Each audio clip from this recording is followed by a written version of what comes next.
Il pourrait sembler pauvre, pieds nus dans ses sandales, vivant sans excès, dans la frugalité même, mais il est riche, très riche d'idées, de valeurs qui guident sa vie depuis des décennies. Il ne les déclame pas, il les met en pratique au jour le jour et les partage avec tous ceux qui se sentent à l'étroit dans le monde de l'hyperconsommation. Voici maintenant l'invité des 5 dernières minutes. Et cet invité, c'est Pierre Rabhi. Vous me regardez, Pierre. C'est la meilleure solution. On n'est pas à la télé, on est entre nous. On vous invite parce que vous avez fait un livre d'entretien intitulé Semeur d'espoir, espoir avec un S, entretien avec Olivier Lenaire. C'est édité au Domaine du possible. On va en parler dans un instant, mais d'abord, si vous le voulez bien, on va regarder un portrait qui résume votre parcours si singulier. Il est signé Thierry Curter. On regarde ensemble.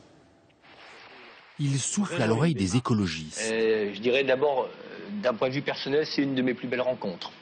Il fait partie des gens qui m'aident à me structurer. Des stars recherchent son contact pour connaître sa pensée. Cet inconnu du grand public donne une 50aine de conférences par an. Ça le comble chaque fois, uniquement grâce au bouche à oreille. Pierre Rabhi, immigré algérien, est venu en France pour travailler en usine dans les années 50. Mais il ressent très tôt l'appel de la terre. Rachète en 61 une ferme en ruine en Ardèche. La terre y est pauvre, alors il développe des trésors d'imagination. Bien avant tout le monde, il développe l'agroécologie. L'engrais chimique, ça tue le sol. On a aujourd'hui une agriculture qui, pour produire, est obligée de détruire. Et il va faire école.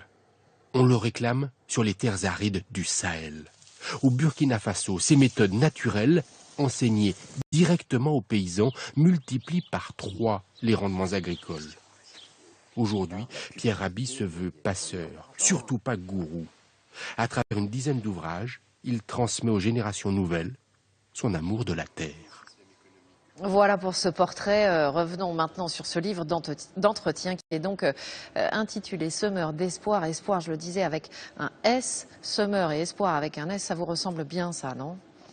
Alors je précise que c'est pas moi qui ai donné le titre, c'est Olivier, parce que ce serait un peu vaniteux de croire. Voilà. Donc à partir de là, ce livre m'a été assez essentiel, dans le sens où jusqu'à maintenant, mon écriture concernait soit les côtés un peu romanesques, soit j'utilisais l'écriture pour les actions que je mène, c'est-à-dire pour faire connaître les actions, faire ce que l'on dit, dire ce que l'on fait, et avoir cette pédagogie, si vous voulez, complète pour proposer autre chose. Pourquoi est-ce que vous êtes confié, cette fois-ci, avec ce livre-là, de manière un peu plus intime? Est-ce que vous avez l'impression que votre parole porte plus en ce moment, qu'on vous écoute? Oui, c'est une réalité que je peux d'abord, bien entendu, quand on a confiance en une personne, on fait avec elle. Et il est évident qu'aujourd'hui, et j'en suis d'ailleurs le premier surpris et heureux, le message qui a été, que j'ai porté depuis des années était audible, mais peu audible. Et aujourd'hui, je pense que parce qu'on a, avec Michel, ma compagne, anticipé sur l'avenir, eh bien, cette anticipation depuis notre installation en Ardèche depuis 61, a été quand même quelque chose qui a été un préambule à autre chose. Pourquoi, Pierre, est-ce qu'on vous écoute plus en ce moment? Est-ce que c'est parce que la situation est plus urgente? Qu'est-ce qui nous menace? C'est la mondialisation? C'est le communautarisme? C'est la guerre économique? Aujourd'hui, disons, le monde est dans une forme de chaotisation généralisée. C'est-à-dire qu'il se déstructure de tous les côtés, que ce soit l'ordre économique, que ce soit tout ce qu'amène la mondialisation, les disparités entre les populations qui s'accroissent. Il y a aussi la problématique évidemment écologique qui est gravissime chaque jour. Vous dites bien gravissime, oui, on vous entend bien, parce absolument. que vous parlez doucement, mais vous dites des mots importants. C'est très important parce que je l'ai dit tel que je les ressens, mais mon ressenti, il n'est pas fait simplement sur des impressions, puisqu'il est fait sur des constats. Alors, en quoi votre expérience d'agroécologie, pour certains des téléspectateurs, c'est la première fois qu'ils entendent ce terme, nous permet-elle de reprendre pied sur terre et avec la terre? Oui, disons l'agroécologie est d'abord, bien sûr, en Europe, ça a été une alternative agronomique qui évite d'empoisonner le sol avec des engrais, avec l'environnement avec des pesticides, etc., dans un premier temps. c'était pour moi l'agriculture biologique. Quand je me suis retrouvé engagé au Sahel, c'est-à-dire dans cette bande sahélienne qui est entre désert qui avance et forêt tropicale qui recule, et donc cette zone semi-aride qui n'arrête pas de s'élargir, l'agroécologie a fait merveille parce que on permet aux paysans finalement de produire en revenant dans le cycle naturel de la vie. Quand on dit de vous que vous êtes le philosophe aux pieds nus, vous êtes venu ici Oui. pieds nus avec vos sandales, que vous voyez des intellectuels, des artistes, un moine bouddhiste comme Mathieu Ricard venir vous rendre visite dans votre ferme en Ardèche, vous vous dites quoi? Qu'on peut parler assez fort, même si on parle finalement assez doucement? Oui, j'ai eu des amitiés très très fortes et qui me sont chères. Ça a été par exemple Edgar Pisani, ça a été Menehould.